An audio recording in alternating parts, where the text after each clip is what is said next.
Bueno, egiz esateko, badiaz urte asko hasi ginala kronikak eta bareitzen,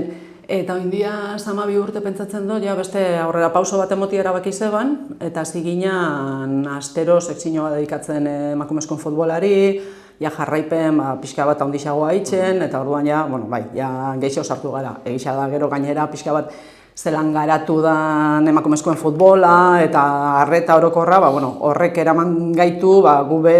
gure dedikazioa zabaltzera, ero onditzera, baina marka guztixak hautsi diaz, batez behan Australia, sekulako arrakasta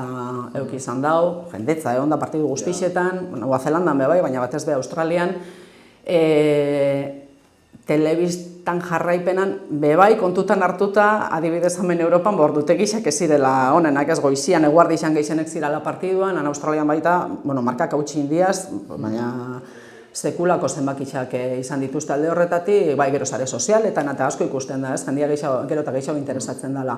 Eta kirol aldetik, bai, ez usteko ondixak egon diaz, eta ni pentsatzen dut horregatik handala, bai, ez? Pixka bat atzerago zegoazen selekzio horiek, hasi india zela, eta, pixka bat berdindu inda maila, ondiok badauz, abiadura ezberdinak eta nabaritzen da, berdindu inda maila, eta horrek kirolari mesede eitzen di, askoz politxagoa da, ez? Hasieratik pentsatzen baduzu, honek irabaztin behar da, emozioa galdetzen dago, eta, aurten ez usteko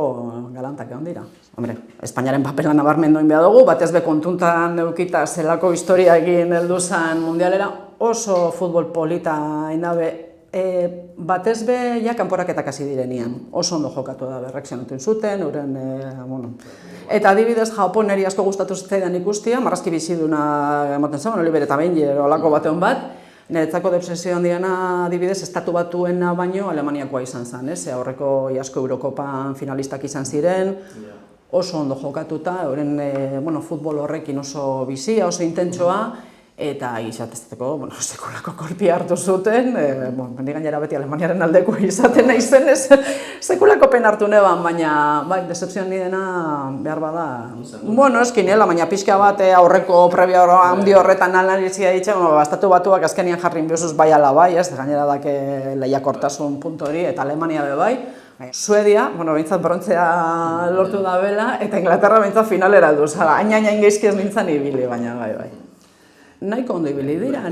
Sudafrika lehenengo aldiz zailkatu zen kanporaketak jokatzeko, Nigeriak lehenengo aldiz, bigarren aldiz finala ordenetara heldu zen, eta Inglaterra penaltietan gainditu zeban, justo, partiduan zehar Nigeriak merezi izan zeban pasatzea. Gero Zambia, arazo asko zituzten bertan, kirol arloko kanpokuak, eta nahiko egin dabe.